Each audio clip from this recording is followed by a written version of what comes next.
Je n'ai jamais connu mon arrière-grand-mère, et maintenant je regrette d'avoir appris son histoire. J'ai trouvé la photographie parmi une pile de vieux albums poussiéreux dans le grenier. Cela faisait des années que je n'y étais pas montée, et la nostalgie de mon enfance était douce amère. Mais en feuilletant les pages, une seule photo a attiré mon attention, me donnant des frissons dans le dos. C'était une vieille image fanée d'une femme âgée, assise dans une pièce faiblement éclairée. Elle portait une chemise rose, son expression était vide et distante. Ses yeux semblaient percer l'objectif de l'appareil photo, ou peut-être à travers, avec une intensité troublante. Je ne la reconnaissais pas, mais il y avait quelque chose de dérangeant de familier dans son visage. J'ai montré la photo à ma mère, espérant qu'elle pourrait éclaircir le mystère de cette femme. Sa réaction a été immédiate et viscérale. Elle a poussé un cri, son visage pâlissant tandis qu'elle arrachait la photo de mes mains. « Où as-tu trouvé ça ?» a-t-elle demandé, la voix tremblante. « Dans le grenier » ai-je répondu, surpris par sa réaction. « Qui est-ce » Ma mère a regardé la photo pendant un long moment avant de parler enfin. « C'est ton arrière-grand-mère, Éléonore. Nous ne parlons pas beaucoup d'elle. Elle avait des problèmes. » « Quel genre de problème ?» ai-je insisté, curieux malgré le sentiment croissant de peur dans mon estomac. « Elle a été internée quand j'étais enfant » a expliqué ma mère, la voix basse. Elle prétendait voir des choses, entendre des voix. Il disait qu'elle était schizophrène, mais elle insistait toujours que c'était autre chose. Quelque chose de plus sombre.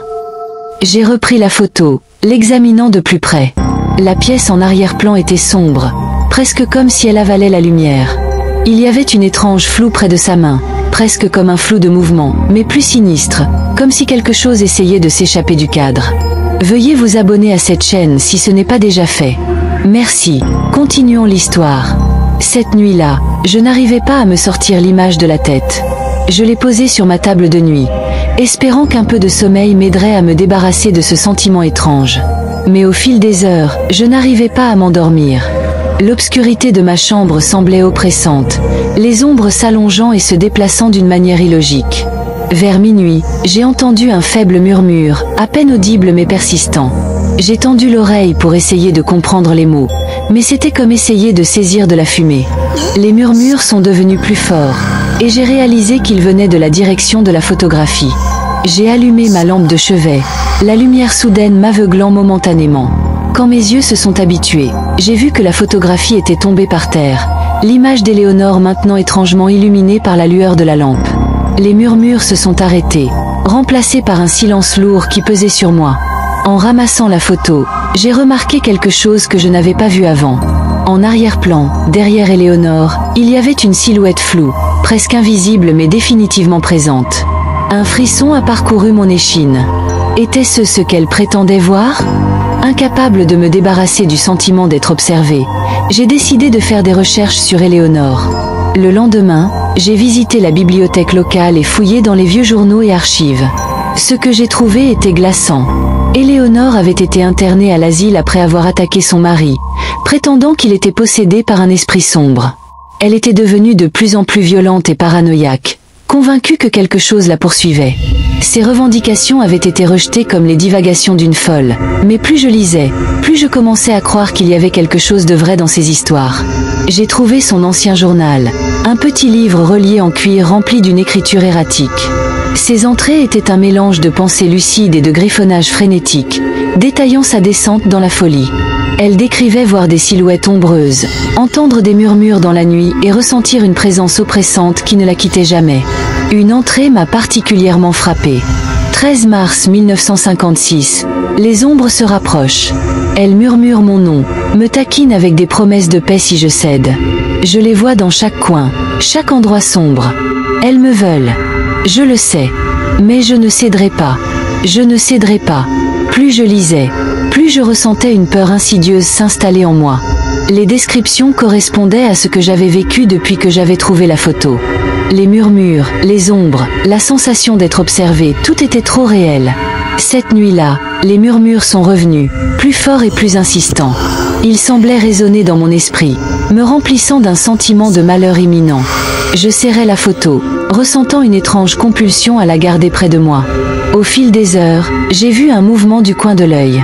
Une ombre, plus sombre que les autres, semblait se déplacer et pulser, presque comme si elle était vivante. Mon cœur battait la chamade alors que je la regardais lentement prendre forme, se transformant en la silhouette que j'avais vue en arrière-plan de la photographie. Elle s'approchait, une forme noire et amorphe qui semblait absorber la lumière autour d'elle. Je pouvais ressentir sa malveillance, une force tangible qui envoyait des vagues de peur à travers moi.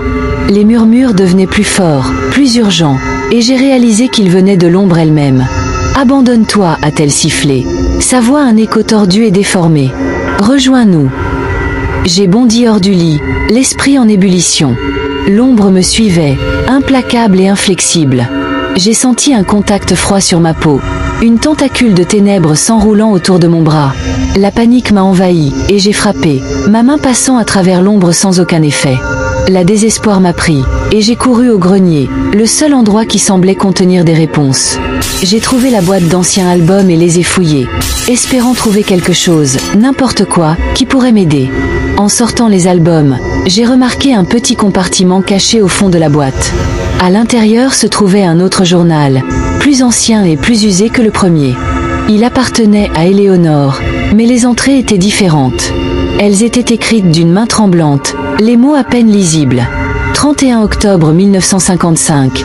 Ils sont venus pour moi ce soir. Les ombres. Elles sont réelles. Je le sais maintenant. Elles ont pris mon mari. Il est parti, et je suis seule. Mais elles ne s'arrêteront pas. Elles me veulent. Elles ne s'arrêteront jamais. J'ai ressenti un souffle froid dans mon cou, et je me suis retournée pour voir l'ombre se dresser au-dessus de moi, sa forme se tordant et se convulsant. Les murmures étaient assourdissants maintenant. Une cacophonie de voix me pressant toutes de céder, de me rendre. Dans un moment de clarté, j'ai compris ce que je devais faire. J'ai saisi la photographie et le journal, et j'ai couru dans le jardin. Le vent hurlait autour de moi alors que je construisais un petit feu, les mains tremblantes. J'ai jeté la photographie dans les flammes, la regardant se recroqueviller et noircir. Les ombres semblaient hurler, un son qui me transperçait, et j'ai su que je faisais ce qu'il fallait. J'ai jeté le journal après la photo, les pages s'enflammant et brûlant les ténèbres. À mesure que le feu mourait, les murmures s'estompaient, et la présence oppressante se dissipait. J'ai ressenti une paix, une tranquillité que je n'avais pas connue depuis des jours. Les ombres étaient parties, bannies par les flammes. Mais la paix fut de courte durée. En rentrant, j'ai vu un reflet dans la fenêtre. Le visage d'Éléonore, ses yeux remplis d'un avertissement silencieux. Les ombres étaient peut-être parties, mais l'obscurité restait, attendant une autre chance. J'ai compris alors que ce n'était pas la fin. L'obscurité faisait partie de ma famille depuis des générations, et elle ne serait pas si facilement vaincue. Ce n'était qu'une question de temps avant qu'elle ne revienne, et je devais être prêt. La photographie avait peut-être été détruite, mais les ombres avaient laissé leur marque sur moi. Je pouvais les sentir tapis dans les coins de mon esprit, murmurant leurs promesses de paix. Et au fond de moi, je savais qu'un jour, je devrais les affronter à nouveau. Pour l'instant, je garde le journal dans mes pensées, un rappel de l'obscurité qui hante ma famille. Et chaque nuit, alors que je m'allonge dans mon lit, j'écoute les murmures, sachant que les ombres sont toujours là, toujours en train de regarder, toujours en train d'attendre. Merci d'avoir regardé. Veuillez vous abonner, aimer et partager. À la prochaine fois, restez bénis.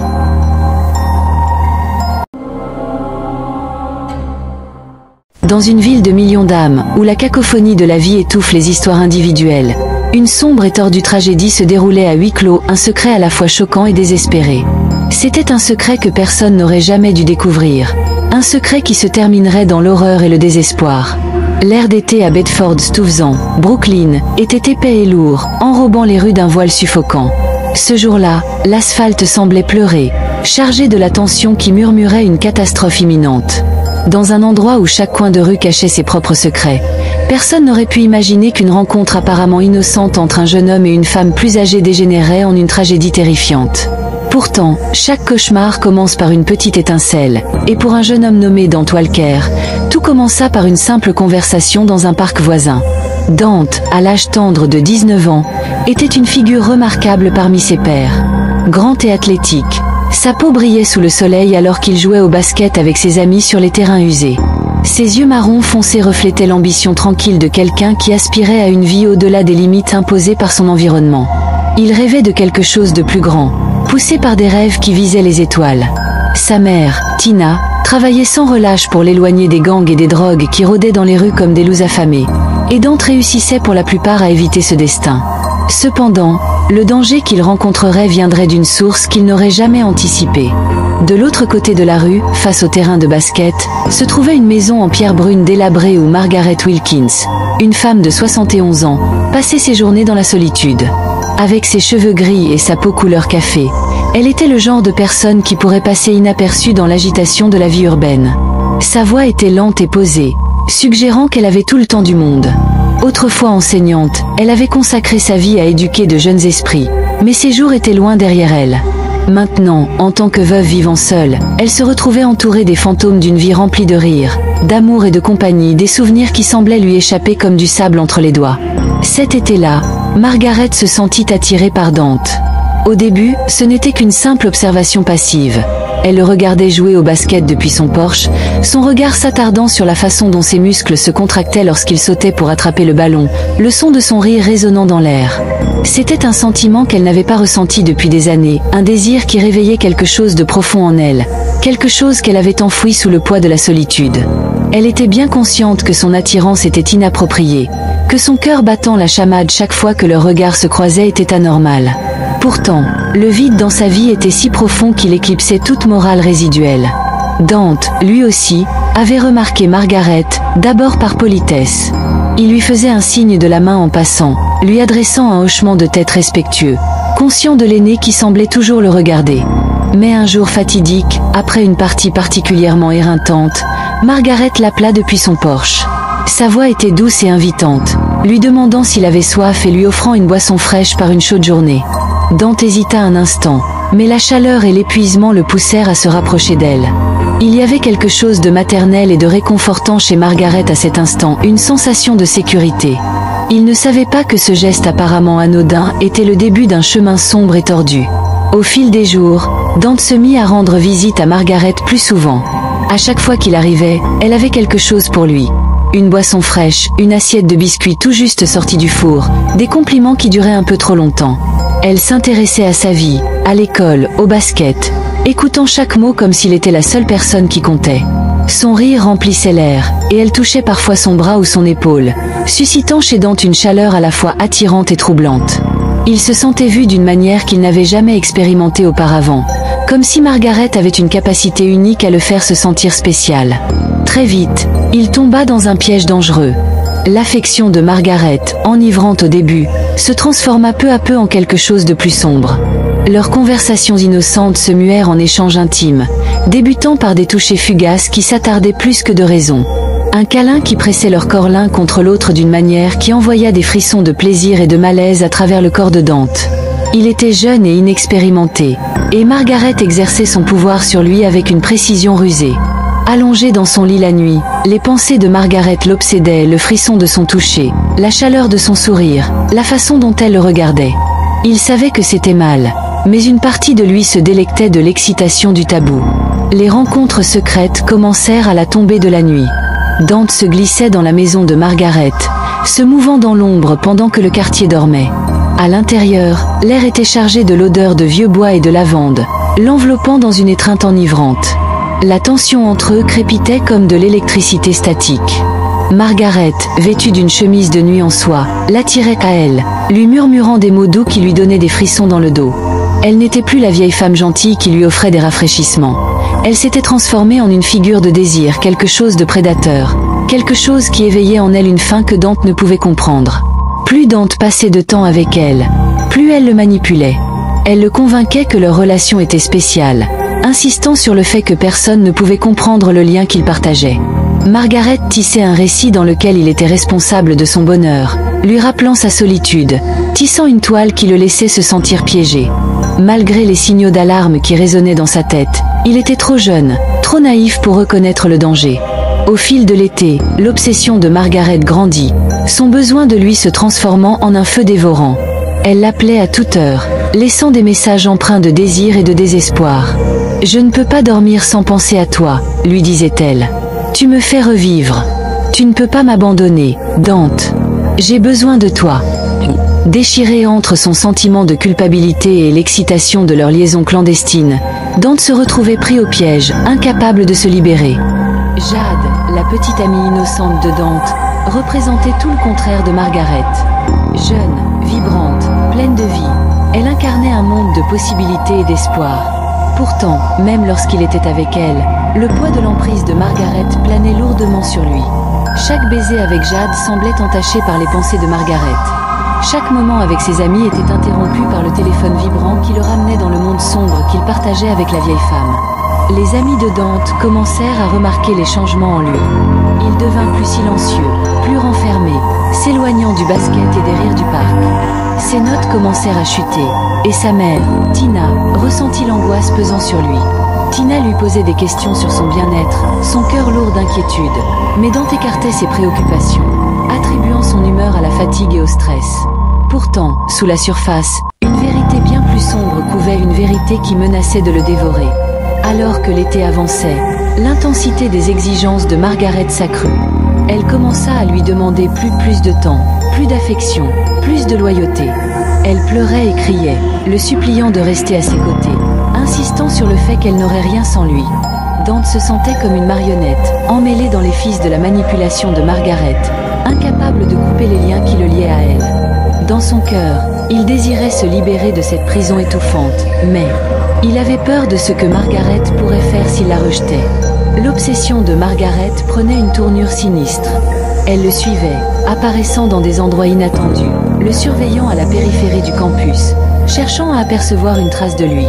Les sourires innocents qu'ils échangeaient autrefois étaient désormais chargés de tension, et il sentait le monde se refermer sur lui. Un après-midi fatidique, alors que Dante traînait avec Jade au café du coin, la fureur de Margaret éclata comme un volcan. Elle entra en trombe, ses yeux fous, et les affronta devant leurs amis. Le choc se répandit dans la pièce alors qu'elle criait des accusations, sa voix remplie de jalousie et de rage. « Tu penses pouvoir me quitter pour elle? Je t'ai tout donné !» hurla-t-elle, ses mots dégoulinant de venin. Les rires et les conversations du café s'arrêtèrent net, et tous les regards se tournèrent vers eux pour assister au drame qui se déroulait. Le cœur de Dante battait la chamade alors qu'il restait figé, pris entre deux mondes, l'un rempli d'innocence et d'amour, et l'autre embourbé dans le chaos et l'obsession. Les murmures de choc tourbillonnaient autour de lui comme une tempête, et il sentait le poids de leurs regards peser sur lui. À cet instant, la vulnérabilité de Margaret se transforma en quelque chose de monstrueux, et Dante sut qu'il était à un carrefour.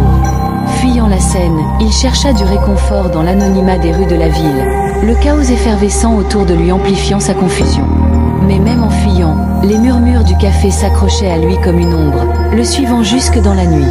Il se tourna vers Jade, cherchant du réconfort dans son étreinte, mais la vérité planait comme un sombre spectre, prêt à l'engloutir tout entier. Cette nuit-là, dans un tourbillon d'émotions, il affronta Margaret, leur rencontre chargée d'une tension électrique. « Tu ne peux pas continuer comme ça, » supplia-t-il, le désespoir débordant de sa voix. « Je ne peux pas être ce que tu veux. Ce n'est pas de l'amour. » La réponse de Margaret fut un mélange de rage et de chagrin, son visage se tordant d'une colère que Dante n'avait jamais vue auparavant. « Je te détruirai, » cracha-t-elle, sa voix une promesse glaçante. « Tu penses pouvoir m'abandonner? Tu n'as aucune idée de ce dont je suis capable. » La peur parcourut les veines de Dante alors qu'il réalisait à quel point il s'était profondément enlisé dans son monde. La réalisation que ce n'était pas une histoire d'amour mais un conte tordu de manipulation et d'obsession s'abattit sur lui comme une vague déferlante. Le point culminant de leur affaire tumultueuse approchait, et il s'effondrerait dans un moment de rage aveugle, un acte désespéré qui laisserait Dante à jamais changer et Margaret piégée dans les conséquences de son obsession. Il ne faudrait qu'un instant, un faux pas, pour les plonger tous les deux dans les profondeurs des ténèbres, d'où il n'y aurait aucun échappatoire. Leur confrontation fatidique se déroulerait dans les ombres de cette maison en pierre brune mal éclairée, là où tout avait commencé. Dante trouverait-il la force de couper les liens toxiques qui le liaient à elle, ou succomberait-il à l'obscurité qui l'appelait, l'entraînant dans l'abîme avec elle? Alors que le soleil d'été se couchait, projetant de longues ombres sur les rues de Brooklyn, un destin sombre les attendait, un destin qui transformerait leur vie à jamais. Ce n'était pas simplement une histoire d'amour, c'était un conte d'obsession, de désespoir, et en fin de compte, de tragédie. Et au cœur de tout cela se trouvaient les frontières fragiles qui séparent le désir de la folie.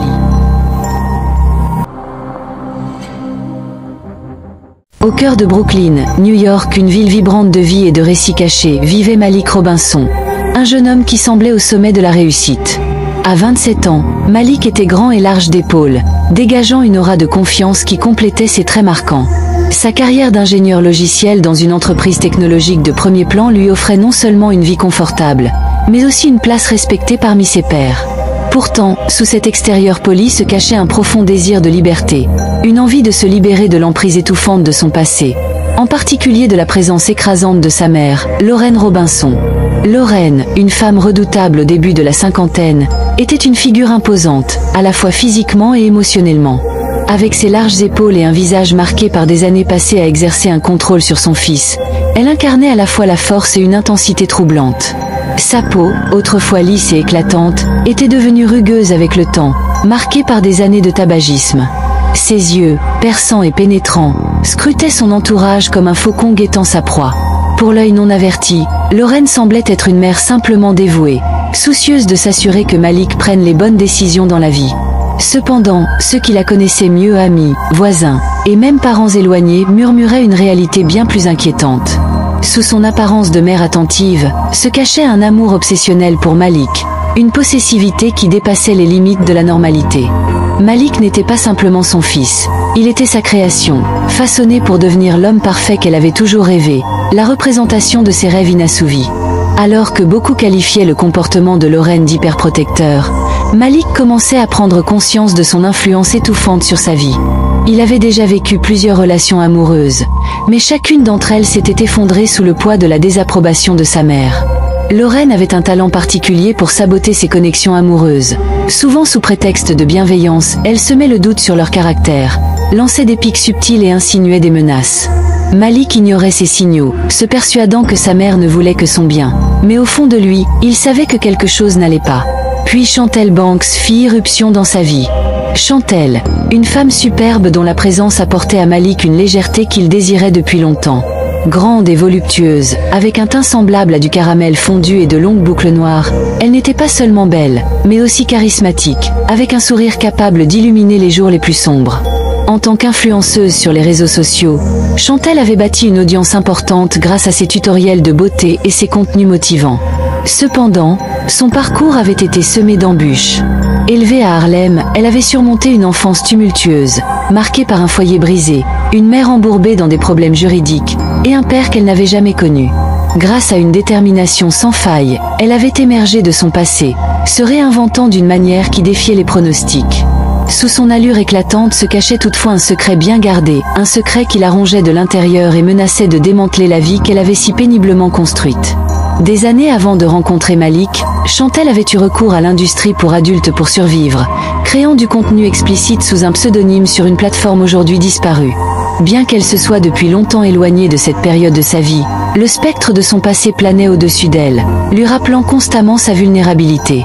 Craignant la réaction de Malik, elle ne lui avait jamais révélé cette partie d'elle-même, sans savoir que le véritable danger ne résidait pas dans la réaction de Malik, mais dans la jalousie et l'obsession de sa mère. Dès leur première rencontre, Lorraine développa une haine viscérale pour Chantel. Ce n'était pas simplement de la jalousie, c'était une réaction viscérale face à ce qu'elle percevait comme une menace à son emprise sur Malik. L'allure de Chantel, sa confiance en elle, son indépendance, autant de qualités que Lorraine méprisait, devinrent le catalyseur de ses pensées les plus sombres. En fouillant dans le passé de Chantel, l'obsession de Lorraine se transforma en une fureur dévorante. Pour elle, Chantel n'était pas seulement une femme en quête de l'affection de son fils. Elle était une ennemie, quelqu'un déterminé à démanteler le monde fragile que Lorraine avait construit autour de Malik. La fouille compulsive de Lorraine porta bientôt ses fruits, révélant les profondeurs du passé de Chantel. Un soir fatidique, en naviguant sur les réseaux sociaux, Lorraine tomba sur des photos d'un compte désormais supprimé, lié à la vie antérieure de Chantel. C'est là qu'elle découvrit plus que de simples contenus explicites. Elle trouva une connexion qui secoua son esprit. Le passé de Lorraine était marqué par une histoire sombre, impliquant un réseau clandestin de trafic sexuel dont elle avait échappé de justesse. Découvrir que la famille de Chantel avait également été liée à ce monde éveilla une peur et une colère insurmontables chez Lorraine. Dans sa réalité déformée, Chantel n'était pas seulement indigne. Elle représentait une menace directe à tout ce que Lorraine avait toujours craint, une tempête imminente prête à exposer les ténèbres enfouies dans son propre passé. Jour après jour, l'obsession de Lorraine grandissait, la conduisant à la conclusion qu'elle devait protéger Malik à tout prix, même si cela signifiait commettre l'acte le plus ignoble. Alors que le jour du mariage approchait, son comportement devenait de plus en plus erratique. Le sommeil la fuyait, et son esprit était envahi de pensées paranoïaques. Elle répétait des conversations devant le miroir, tentant de convaincre Malik que Chantelle n'était pas la personne qu'il croyait. Mais en réalité, Lorraine essayait désespérément de se protéger, de cacher son propre passé qui menaçait d'être révélé. Pendant ce temps, Malik, ignorant tout du maelstrom qui se préparait, était rempli d'excitation à l'idée d'épouser Chantelle. Il n'avait aucune idée que l'amour de sa mère pour lui s'était transformé en une obsession dangereuse, prête à précipiter une tragédie qui changerait leur vie à jamais. Le matin du mariage se leva, clair et lumineux, mais une tension sous-jacente flottait dans l'air, palpable et étouffante. La grande cathédrale bourdonnait d'excitation alors que les invités arrivaient, habillés de leurs plus beaux atours, impatients d'assister à l'union de Malik et Chantelle. La pièce était ornée de lustres scintillants qui diffusaient une lumière douce sur les bancs, et l'odeur enivrante des roses fraîches remplissait l'air, créant une atmosphère de célébration. Mais pour Lorraine, cela ressemblait davantage à un enterrement, un jour de perte plutôt que de joie. Vêtue d'une somptueuse robe noire que beaucoup considéraient comme inappropriée pour un mariage, Lorraine était assise près de l'autel, le regard fixe. Elle avait insisté pour porter du noir, affirmant que c'était élégant. Mais tout le monde autour d'elle ressentait le véritable message, c'était un signe de deuil. C'était le jour où elle allait perdre son fils pour toujours, et elle était prête à tout pour l'empêcher. L'esprit de Lorraine s'emballait, alimenté par un mélange toxique d'amour et de rage, alors que les invités prenaient place. Elle scrutait la foule, ressentant un profond sentiment de trahison en voyant les rires et les sourires autour d'elle. Ses mains se serraient en poing, ses ongles s'enfonçant douloureusement dans ses paumes, mais la douleur physique n'était rien comparée au tumulte émotionnel qui la consumait. Voir Malik se tenir à l'autel lui provoquait une terreur indicible, la poussant toujours plus près du bord de la folie. Pendant ce temps, dans la chambre de la mariée, Chantelle était rayonnante, incarnant l'essence même de la mariée. Sa robe sur mesure, une création époustouflante de soie blanche et de dentelle délicate, flottait autour d'elle comme un rêve. En se regardant dans le miroir, ajustant son voile et souriant à son reflet, elle était inconsciente des ténèbres qui rôdaient juste derrière la porte. Ces demoiselles d'honneur remplissaient la pièce de rire, prenant des selfies et discutant de l'avenir radieux qui attendait Chantelle et Malik. Mais une ombre planait, même si personne ne la remarquait encore. Finalement, l'heure du mariage arriva. Chantelle marcha gracieusement dans l'allée, sa main serrant fermement le bras de son père, ses yeux fixés sur Malik, l'homme qu'elle aimait. Malik, les yeux brillants d'émotion, ne pouvait détacher son regard d'elle, et pour un moment, tout semblait parfait. Mais l'illusion ne devait pas durer. Au milieu de la cérémonie, alors que Malik s'apprêtait à prononcer ses vœux, un bruit sourd fit irruption dans l'église, stoppant tout le monde dans son élan. Les portes de la cathédrale s'ouvrirent brusquement, faisant sursauter les invités, et Lorraine apparut, brandissant un couteau caché dans son manteau. Ses yeux étaient remplis d'une rage incontrôlable, et sa voix perça l'air comme un coup de tonnerre. « Malik, ne fais pas ça. Elle n'est pas celle que tu crois. » hurla Lorraine, son visage déformé par la colère. Un silence de plomb s'abattit sur la foule, suivi de cris étouffés et de chuchotements horrifiés. Chantelle, pétrifiée, se tourna vers Malik, l'angoisse se lisant dans ses yeux. L'espace d'un instant, le temps sembla se figer. Malik, paralysé par la peur et la confusion, observa la scène se dérouler devant lui. Chantelle, tremblante, serra sa main avec force, cherchant du réconfort dans son toucher. « Que se passe-t-il » murmura-t-elle, sa voix noyée dans le chaos qui montait autour d'eux. Malik, déchiré entre l'amour pour sa mère et la terreur de ce qu'elle était devenue, sentit le sol se dérober sous ses pieds. « Éloigne-toi de mon fils » vociféra Lorraine, sa voix tremblant d'émotion. Les invités, paralysés par la peur, ne savaient s'ils devaient fuir ou intervenir. Malik vit alors la folie dans les yeux de sa mère, cette obsession dévorante qui l'avait transformé en une personne qu'il ne reconnaissait plus. « Maman, pose le couteau. Ce n'est pas comme ça que ça doit se passer. » cria Malik, s'approchant lentement d'elle, sa voix tremblante d'émotion. Mais Lorraine était déjà trop loin, son esprit brisé par des années de contrôle maladif et de peur. Chantelle, bien que terrifiée, avança d'un pas, prête à se défendre. « Je ne suis pas ton ennemi, Lorraine. J'aime Malik » répliqua-t-elle avec force, sa voix tremblante mais déterminée. Pour un instant, l'intensité des mots de Chantelle sembla atteindre Lorraine, et une lueur d'hésitation traversa son regard. Malik observa, impuissant, alors que sa mère semblait vaciller entre la réalité et la folie. Mais cette lueur disparut aussi vite qu'elle était apparue. Avec une détermination féroce, Lorraine se jeta sur Chantelle, son couteau levé. La panique s'empara de la salle, des cris retentirent, et Malik, réagissant par instinct, se précipita pour protéger Chantelle. « Non !» hurla Malik, poussant Chantelle sur le côté, son corps se plaçant entre elle et sa mère. L'instant suivant, une douleur fulgurante lui transperça le côté, le couteau de Lorraine glissant contre sa peau, et le sang jaillit. Malik tituba en arrière, le souffle coupé par la trahison de celle qui lui avait donné la vie. Chantelle, terrifiée, se précipita vers lui, ses yeux remplis de larmes. « Malik, reste avec moi. Les secours arrivent. » Sanglota Chantelle, ses mains tremblant en essayant de contenir le flot de sang. Malik, la vision brouillée, voyait le monde tourner autour de lui alors qu'il luttait pour rester conscient. Il jeta un regard vers Lorraine, dont le visage était désormais figé dans un masque de choc et de culpabilité. Dans ce moment d'horreur, Malik comprit l'ampleur de la situation, l'obsession de sa mère, les mensonges, et l'obscurité qui avait détruit leur famille. Alors que le bruit des sirènes se rapprochait, Malik ressentit une étrange paix l'envahir. Il leva les yeux vers Chantelle, son amour pour elle brillant encore à travers la douleur. « Chantelle, murmura-t-il, sa voix faible. Je t'aime. Je suis désolé. » Ses forces l'abandonnaient, et tandis que ses paupières se fermaient, il sentit la noirceur l'engloutir, son monde s'éteignant peu à peu. Dans les instants qui suivirent, l'église devint le théâtre d'une tragédie inoubliable. Lorraine fut arrêtée, son visage sans expression alors qu'elle était conduite hors du bâtiment, prenant enfin conscience des conséquences irréversibles de ses actes. Les ambulanciers s'empressèrent de secourir Malik, tandis que Chantelle, désespérée, refusait de lâcher sa main. Pour Chantelle et Malik, leur avenir tant rêvé était désormais en ruine, dévoré par les ténèbres d'un amour obsessionnel et des secrets enfouis.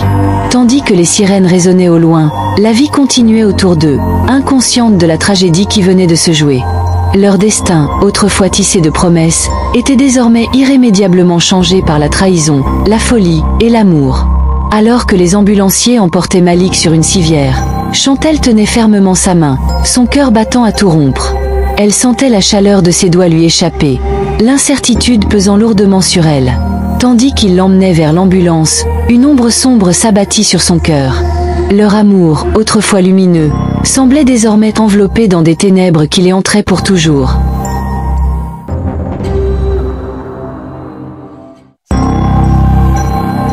Je cherchais un vélo sur Craigslist. J'en avais besoin pour mon trajet quotidien au travail. Mon vieux vélo était usé, et je voulais quelque chose de fiable.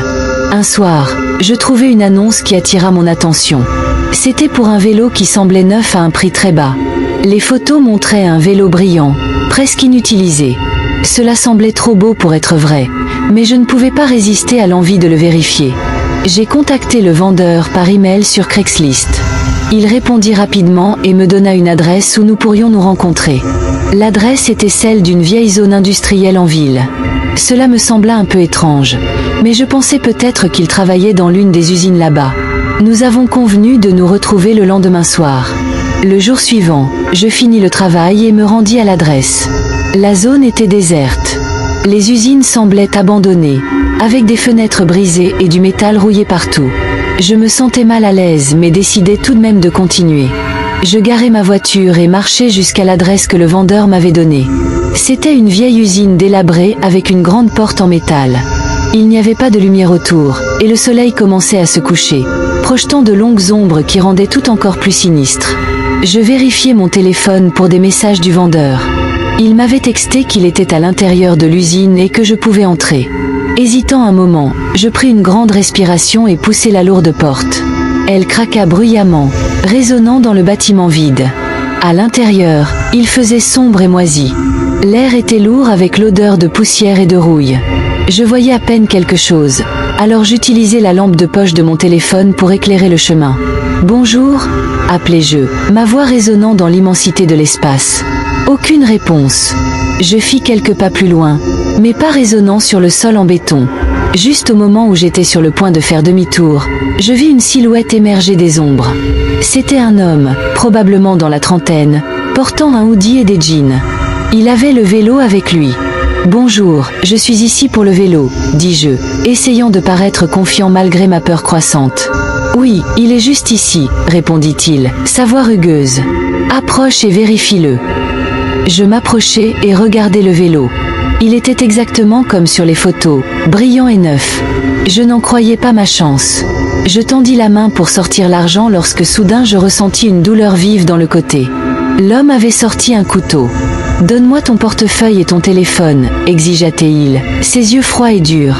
Je restai figé un moment, puis je lui tendis mon portefeuille et mon téléphone, mes mains tremblantes.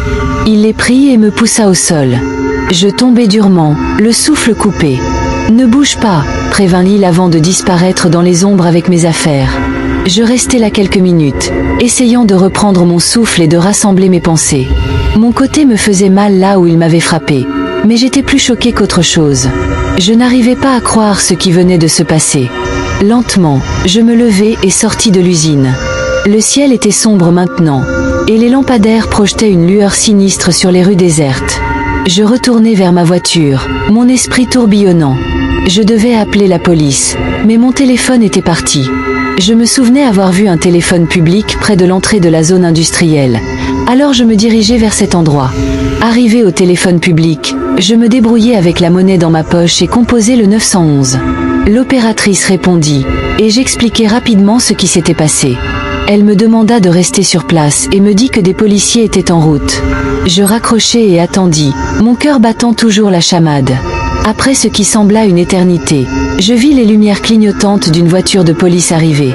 2 agents sortirent et s'approchèrent de moi. Je leur expliquai tout, depuis la découverte de l'annonce sur Craigslist jusqu'à la rencontre avec l'homme dans l'usine.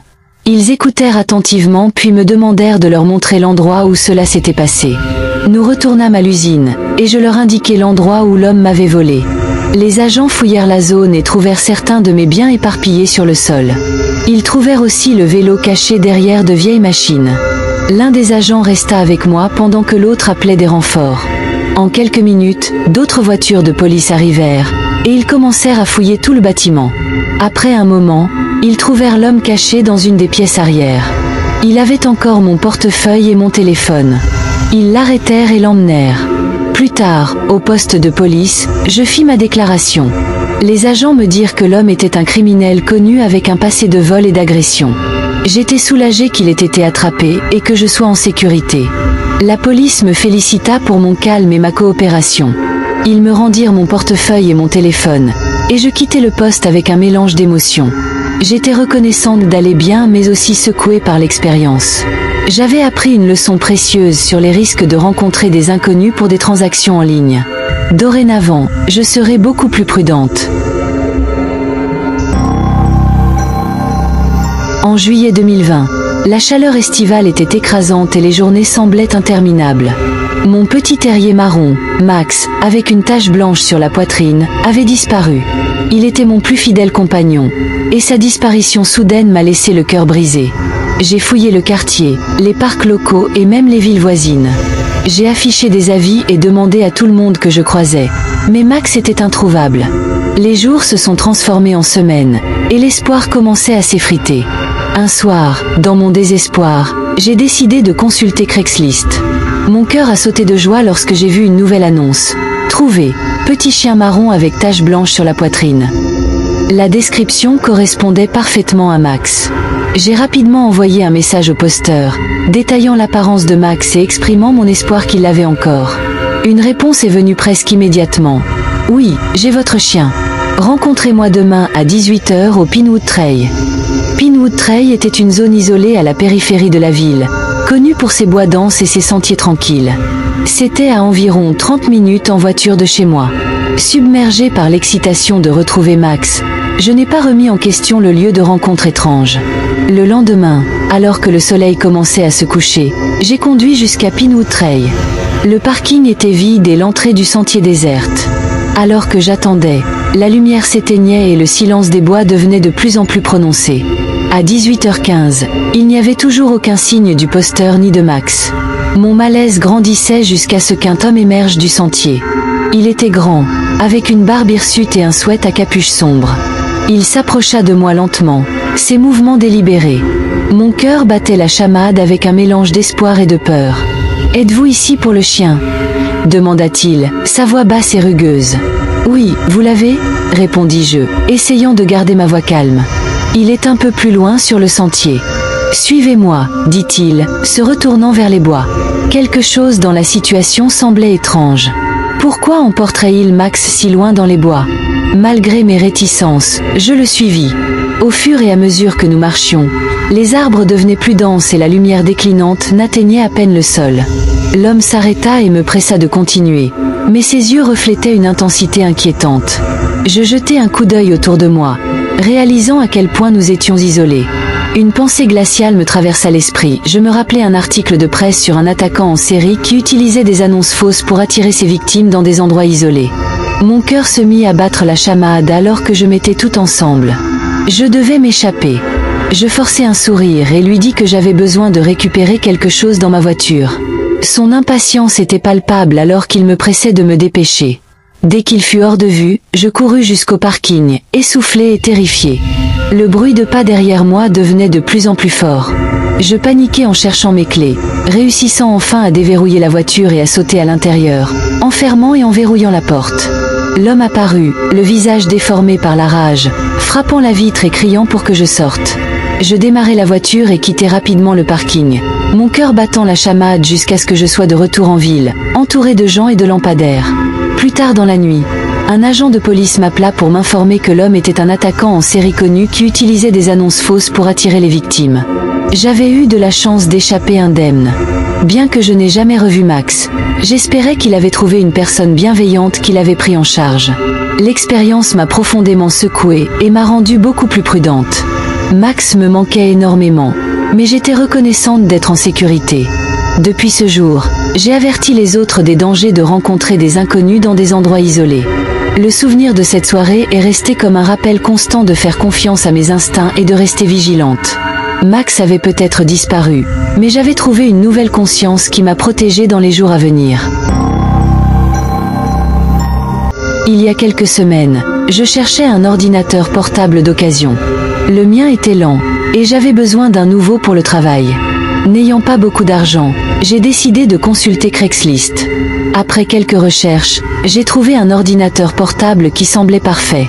Il était à un bon prix et semblait presque neuf sur les photos. J'ai contacté le vendeur et convenu de nous rencontrer dans un lieu public pour le vérifier. Nous avons décidé de nous retrouver dans un café l'après-midi. C'était un endroit sûr avec beaucoup de monde autour. À mon arrivée, j'ai vu le vendeur attendre dehors. C'était un homme grand, vêtu décontracté en jean et veste noire. Il a souri et m'a salué en me voyant. « Vous êtes là pour l'ordinateur portable ?» demanda-t-il. « Oui, c'est moi », répondis-je. « Super », dit-il. « Il est dans ma voiture. Je me suis garé juste là. » Il désigna une voiture garée au bout du parking. J'étais un peu mal à l'aise à l'idée de me rendre à sa voiture, mais il semblait assez amical. Je le suivis en gardant une certaine distance. En arrivant à sa voiture, il déverrouilla la portière et sortit l'ordinateur portable. Il ressemblait exactement aux photos, peut-être même mieux. « Vous voulez le vérifier ?» demanda-t-il. « Il fait un peu sombre ici. Nous pouvons nous installer dans ma voiture où la lumière est meilleure. » J'hésitai un instant. S'asseoir dans la voiture d'un inconnu ne me semblait pas être une bonne idée, mais je voulais vérifier l'ordinateur de manière approfondie. Je jetai un coup d'œil autour de moi. Il y avait encore quelques personnes dans le parking. Cela semblait assez sûr. « D'accord, juste une minute, » dis-je. Je montai sur le siège passager, et il s'assit au volant. Il me tendit l'ordinateur portable, et je commençai à l'examiner. L'écran était clair, le clavier était propre, et tout semblait en ordre. J'étais sur le point de l'allumer lorsque j'entendis le clic des portes de la voiture se verrouillant. Mon cœur fit un bond. « Que se passe-t-il » demandai-je, essayant de rester calme. Il sourit, mais ce n'était plus un sourire amical. Il était froid et sinistre. « J'ai besoin de votre aide pour quelque chose, » dit-il. « Vous voyez, je fais ce genre de transaction tout le temps, mais parfois les acheteurs ne paient pas. Je dois m'assurer que vous comprenez à quel point je suis sérieux. » Je sentis la panique monter dans ma poitrine. C'était grave. Je regardai la poignée de la porte, mais il n'y avait pas moyen de la déverrouiller de l'intérieur. « Écoutez, je voulais juste acheter un ordinateur portable, » dis-je, essayant de garder ma voix stable. « Oh, vous aurez votre ordinateur, » dit-il. « Mais d'abord, j'ai besoin que vous fassiez quelque chose pour moi. » Il plongea la main dans sa veste et en sortit un petit appareil noir. Cela ressemblait à une télécommande. « Vous voyez ça ?» dit-il en le tenant en l'air. « C'est un traceur. Je vais vous le mettre. Si vous essayez d'aller à la police ou de faire quelque chose de stupide, je saurai exactement où vous êtes. » J'étais terrifié. Mon esprit tournait à toute vitesse, essayant de trouver une issue. Puis je me souvins de mon téléphone dans ma poche. Si je pouvais envoyer un message rapide à quelqu'un, peut-être pourrais-je obtenir de l'aide. « D'accord, » dis-je, essayant de paraître coopérative. « Je ferai ce que vous voulez. Dites-moi juste ce que je dois faire. » Il sembla satisfait de ma réponse et commença à expliquer son plan. Pendant qu'il parlait, je tendis lentement la main vers mon téléphone. Je réussis à le déverrouiller et à envoyer un message rapide à mon ami. « Aidez-moi, danger, appelez la police. » J'espérais que cela suffirait. Je devais gagner du temps. Puis-je au moins vérifier si l'ordinateur fonctionne? Demandai-je. Je dois m'assurer qu'il n'est pas cassé. Il me regarda un instant, puis hocha la tête. Très bien, mais pas de tour de passe-passe.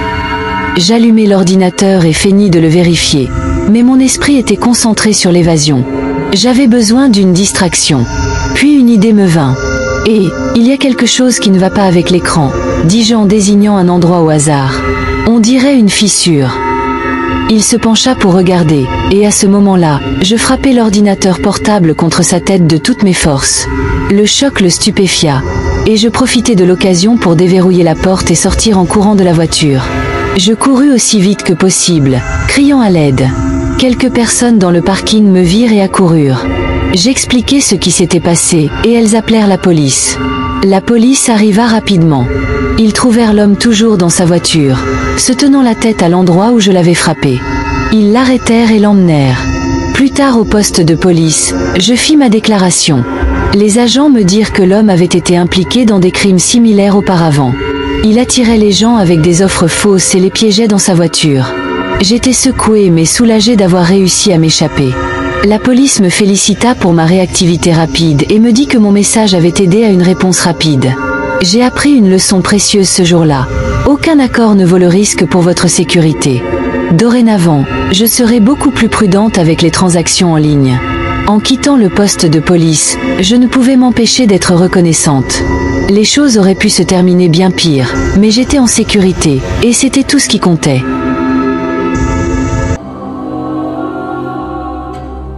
Et si vous découvriez que l'amour de votre vie cache un secret qui bouleverse tout votre univers? Dans ce conte glaçant, nous suivons Olivia qui tombe sur les secrets obscurs de Mario. Ce qui commence comme un voyage romantique se transforme en une révélation terrifiante mettant tout en péril.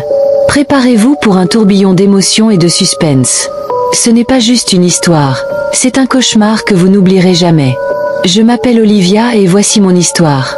Il y a quelques années, j'ai rencontré un très bel homme. Ce jour-là, je devais aller au magasin pour ma mère qui se plaignait sans cesse de ne pas vouloir y aller. Alors j'ai décidé d'y aller moi-même. En route, une très belle voiture est passée et je l'ai vue s'arrêter devant le magasin. Quand je suis arrivée, je ne me suis plus concentrée sur la voiture mais sur ce que je devais acheter. La caissière chinoise était occupée quand j'ai entendu « Je peux payer pour vous ». Je me suis retournée et, dame, ces papillons dans mon ventre se sont déchaînés. Un homme brun clair, avec des lèvres rosées, très bien habillé en manteau et cravate. J'étais excitée mais j'ai entendu ma voix dire « Oui, seulement si vous laissez aussi votre numéro », comme quoi je me suis dit « Olivia, pourquoi es-tu toujours si effrontée ?» Je me suis immédiatement retournée car j'étais maintenant embarrassée et soudain. J'ai senti une main autour de ma taille et il m'a chuchoté à l'oreille qu'il laisserait son numéro pour une belle femme comme moi. J'étais prête à perdre la tête dans le magasin. Des frissons partout. Il a payé et nous sommes sortis ensemble, et j'ai vu que la voiture était la sienne. Il a demandé si je pouvais le laisser me déposer chez moi et sans réfléchir, j'ai dit oui. Il m'a déposé chez moi mais quand nous sommes arrivés, il est parti et j'ai pensé « Oh non, suis-je en train d'être enlevée parce qu'il est parti ?» Il a alors dit « Maintenant que je sais où tu habites, allons faire un tour. Tu n'as pas à avoir peur, je veux juste te connaître. » Nous avons conduit jusqu'en ville et avons parlé de diverses choses. Il s'appelait Ramario, avait 33 ans, venait de déménager en Europe. Il était brésilien mais sa mère était européenne. C'est pourquoi il parlait néerlandais et venait souvent ici en vacances. D'après son histoire, je pouvais aussi dire qu'il était bien portant. Il m'a emmené au restaurant et puis chez moi. Il a pris mon numéro et m'a donné 50 € en plus. J'étais choquée. Pourquoi me donnait-il simplement de l'argent? Il a dit que c'était un petit cadeau pour moi. Je l'ai accepté et suis sortie. J'étais complètement amoureuse de cet homme, de son ambiance, de sa manière de parler, de son apparence, de son sourire, de son argent, juste tout.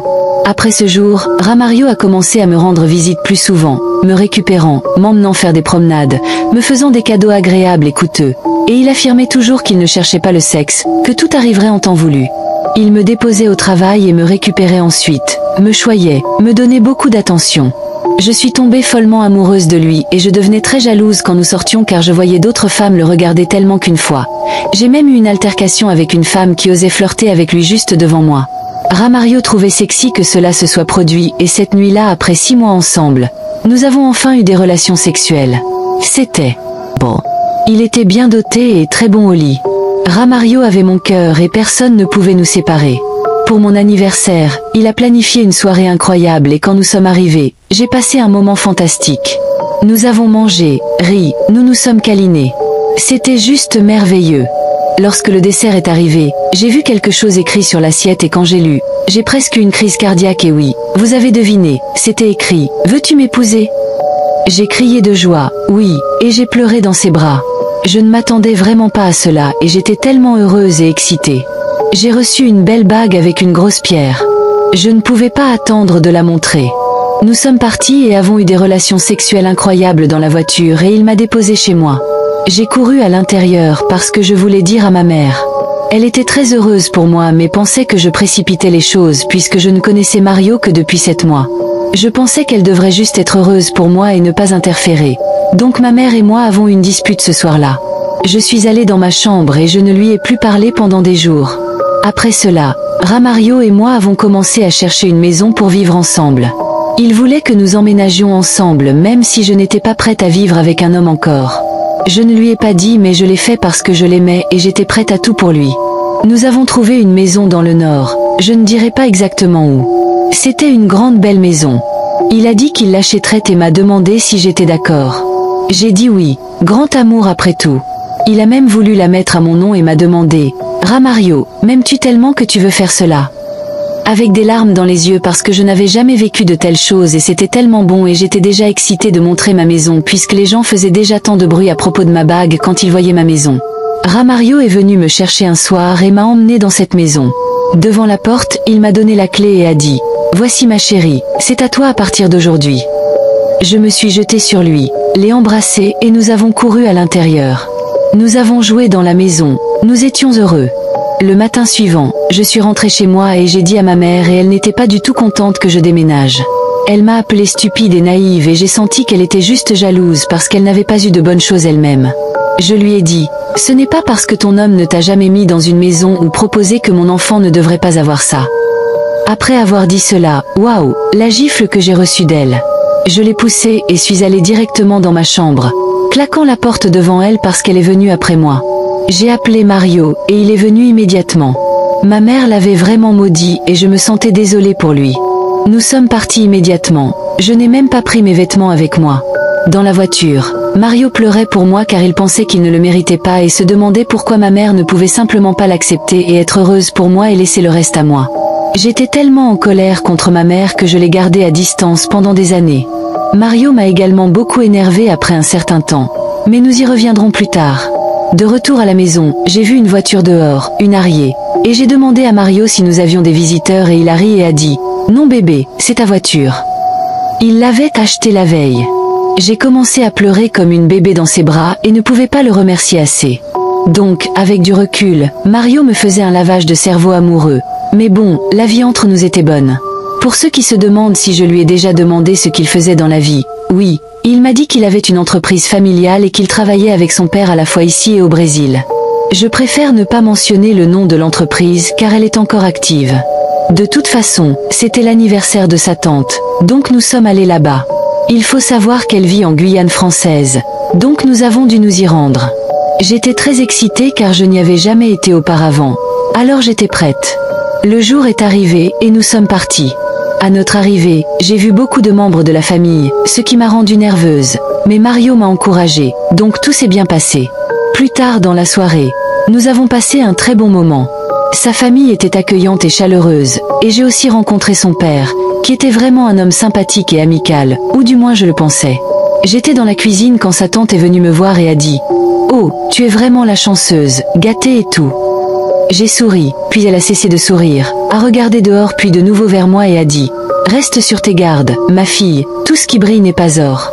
Tu as été avertie ». Je lui ai demandé pourquoi elle disait cela, mais à ce moment-là, Ramario est entré et elle lui a fait un sourire étrange, presque comme si elle avait peur. Mario lui a souri et a dit « Tante, ils t'attendent dehors ». Il s'est ensuite tourné vers moi et a dit que nous allions partir. En arrivant à notre hôtel, il m'a demandé de rentrer d'abord et qu'il devait faire quelque chose avec son père et qu'il reviendrait bientôt. Je n'y ai pas trop pensé et j'ai accepté. Je suis entrée, j'ai pris un bain, mis de la lingerie et j'ai attendu Mario. Je regardais l'heure, il était 21 heures. Après un moment, je me suis endormie. Je me suis réveillée en voyant que le soleil brillait déjà. Il était 6h30 et Mario était introuvable. J'étais inquiète, sur le point de l'appeler quand il est entré avec le petit déjeuner et un café glacé et a dit « Hé, ma princesse est réveillée, as-tu bien dormi ?» Je lui ai demandé où il avait été, et il a dit que je dormais si paisiblement qu'il ne voulait pas me déranger, même s'il était super excité par ma lingerie. Il était juste venu dormir et s'était réveillé tôt pour me surprendre avec le petit déjeuner au lit. Malgré mes instincts me disant de ne pas le croire, j'ai simplement dit « Chérie, tu aurais pu me réveiller, j'attendais ton retour ». La raison pour laquelle je ne le croyais pas était que j'aurais ressenti sa présence à côté de moi. Et en plus, je m'étais réveillée légèrement vers 4 heures du matin et je ne l'avais pas vu. Nous avons eu des relations sexuelles et après le petit déjeuner, nous sommes sortis explorer la ville. C'était agréable, nous sommes allés au zoo et après une semaine, nous avons pris l'avion pour rentrer chez nous. 1 an plus tard, nous étions ensemble depuis presque 2 ans et étions fiancés. Nous vivions ensemble et étions très heureux, du moins je le pensais.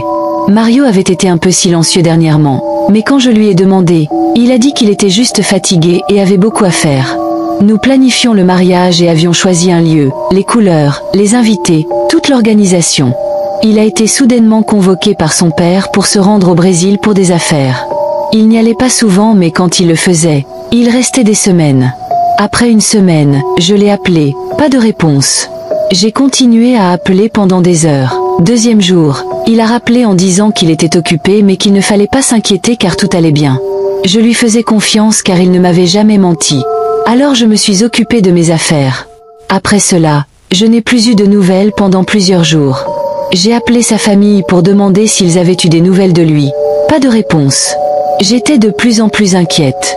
Ma mère a dit, « Vois-tu, c'est l'homme que tu as choisi. » Je l'ai maudite et lui ai dit que Mario était un bon homme et qu'il travaillait dur pour sa famille, contrairement à elle.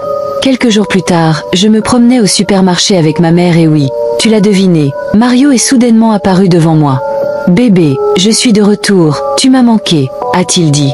J'étais super heureuse de le voir et il a dit qu'il avait dû partir un moment parce qu'il avait des problèmes.